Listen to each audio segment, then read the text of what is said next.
مکمل کرتا ہوں. ایک چھوٹا سا عمل ہے, یوں کہتے رہنا استغفراللہ استغفراللہ استغفراللہ استغفراللہ. یہ ایک چھوٹا سا لفظ ہے, جو بندہ یہ لفظ ادا کرتا ہے اللہ تعالیٰ اس کو کیا دیتے ہیں. جو بندہ یہ لفظ اپنے منہ سے ادا کرتا رہے اللہ اس کو کیا دیتے ہیں.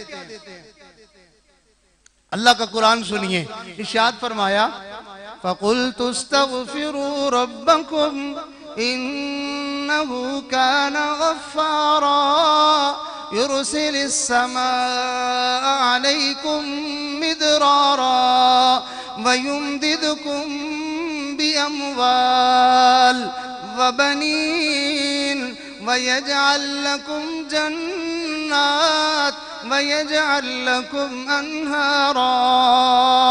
استغفار کرو گے میں تمہیں بخش دوں گا. جب بخشش ہو جائے گی تو پھر جنت ملے گی نا. میں تمہیں بخش دوں گا یعنی جنت بھی دوں گا. اور اگلی بات فرمایا میں تمہیں موسم کی موسلادھار بارشیں دوں گا, اور میں تمہارا مال بڑھا دوں گا, میں تمہارے بیٹے بڑھا دوں گا, میں تمہیں تمہاری فصلوں کو اچھا کر دوں گا. اور آج نہریں خشک ہوئی پڑی ہیں, لاؤ کوئی ایسا طریقہ کہ نہروں میں پانی آ جائے. اللہ کہتے ہیں قرآن میں استغفار کرو میں تمہاری نہروں کو پانی سے بھر دوں گا. تو امام احمد بن حنبل رحمت اللہ علیہ اپنا واقعہ بیان کرتے ہیں, فرماتے ہیں ایک دفعہ جو ہے وہ میں سفر میں تھا, کسی جگہ پر پہنچا تو وہاں رات کا وقت تھا, سردی کا موسم تھا, تو میں نے چاہا کہ رات یہاں مسجد میں گزار لوں, صبح پھر اگلا سفر کر لوں گا. میں نے مسجد کے خادم سے کہا کہ بھئی مجھے یہاں رات ٹھہرنا ہے. اس نے کہا نہیں جی نہیں, آپ یہاں نہیں ٹھہر سکتے. میں نے بڑی منت سماجت کی, میں نے کہا کہ میں اجنبی ہوں, مسافر ہوں, آپ مہربانی کریں مجھے اجازت دے دیں. اس نے کہا نہیں, انتظامیہ کی طرف سے اجازت نہیں ہے, میں آپ کو یہاں نہیں ٹھہرنے دیتا. حضرت فرماتے ہیں میں دل میں سوچ رہا تھا, اپنے آپ کو کہہ رہا تھا احمد تیرے سے کیا غلطی ہوئی ہے کہ آج تجھے تیرا رب اپنے گھر میں ٹھہرنے نہیں دے رہا. میں دل میں نادم تھا, شرمسار تھا کہ پتہ نہیں آج کیا غلطی ہو گئی, کیا گناہ ہو گیا کہ اللہ مجھے اپنے گھر میں نہیں ٹھہرنے دے رہے, کہ اس بندے کو جو ہے وہ پکا کر دیا, ورنہ اللہ اس کے دل میں ڈال دیتے تو یہ مجھے رکنے دیتا مسجد میں. خیر اس نے میری ایک بات نہ سنی, اس نے مجھے باہر نکال کے مسجد کے دروازے کو تالا لگا دیا. اب میں دائیں بائیں ادھر ادھر دیکھ رہا تھا کہ کدھر جاؤں. سامنے دیکھا تو مجھے ایک ہوٹل نظر آیا, تو میں نے سوچا کہ چلو میں وہاں چلا جاتا ہوں. وہاں جب گیا تو میں نے اس سے جا کے بات کی, سردی کا موسم تھا, اس نے تندور جلایا ہوا تھا, اور قریب میں جو ہے وہ اس کی چارپائی پڑی ہوئی تھی, بستر بچھا ہوا تھا. میں نے کہا کہ بھئی اس طرح سے میں مسافر ہوں, اگر آپ مجھے اجازت دیں تو میں آپ کے پاس یہاں ٹھہر جاؤں. اس نے بڑی خوشی سے کہا کیوں نہیں, آپ یہاں میرے پاس آرام کریں. حضرت فرماتے ہیں میں اس کے بستر میں لیٹ گیا, لیکن مجھے نیند نہیں آ رہی تھی. میں نے اس کو دیکھا کہ وہ جو ہوٹل والا ہے وہ آٹا گوندھ رہا ہے, لیکن زبان سے کچھ پڑھ رہا ہے. پھر اس کے بعد اس نے جو ہے وہ آٹا گوندھ لیا تو اس نے پیڑے بنانے شروع کر دیے, تو وہ پھر بھی کچھ پڑھ رہا تھا. پھر روٹیاں بنا رہا تھا, پھر بھی کچھ پڑھ رہا تھا. تو میں نے اس کو ایسی بات شروع کی, میں نے کہا کہ بھائی جب سے میں یہاں آیا ہوں میں دیکھ رہا ہوں کہ تم کچھ پڑھ رہے ہو, کیا پڑھ رہے ہو؟ اس نے کہا میں استغفار پڑھ رہا ہوں.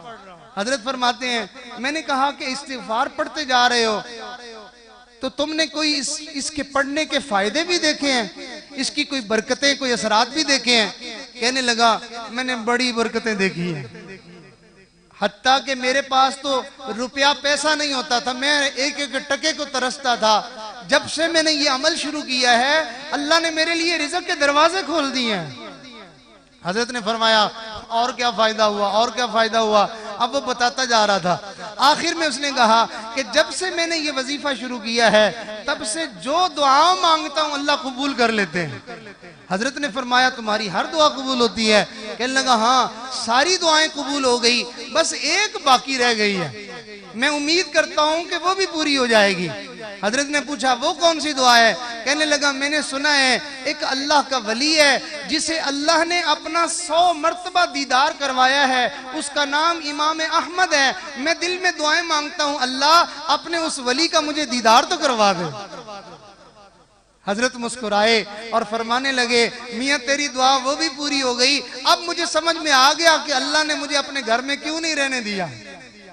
میرا نام ہی احمد ہے, لو مجھے دیکھ لو تم. تو دیکھو اعمال سے انسان کے لیے دروازے کھلتے ہیں. تو ہم سب دل میں نیت کریں, ارادہ کریں کہ ہم انشاءاللہ نیک اعمال سے اپنی زندگیوں کو مزین کریں گے. اور یہ نیک اعمال خود سے بندہ نہیں کر سکتا, بندہ خود سے کرنا شروع کرتا ہے تو وہ مزید جو ہے وہ گمراہی کی طرف کئی مرتبہ چلا جاتا ہے. اس کو چاہیے وہ اللہ والوں سے سیکھ کر نیک اعمال کرے. سیکھا ہوا جس کا کوئی مرشد ہو, جس کا کوئی استاد ہو, وہ منزل تک پہنچتا ہے. اور جو خود جو ہے خود رو پودا ہوتا ہے اس کو تو پھر جڑ سے اکھاڑ کے پھینک دیا جاتا ہے. اسی وجہ سے ہمیشہ اللہ والوں کے سائے میں رہ کر انسان جب نیک بننے کی کوشش کرتا ہے, اللہ تعالیٰ نہ صرف یہ کہ اس کو نیک بنا دیتے ہیں بلکہ اللہ تعالیٰ ایک وقت آتا ہے اسے بھی اللہ والا بنا دیتے ہیں.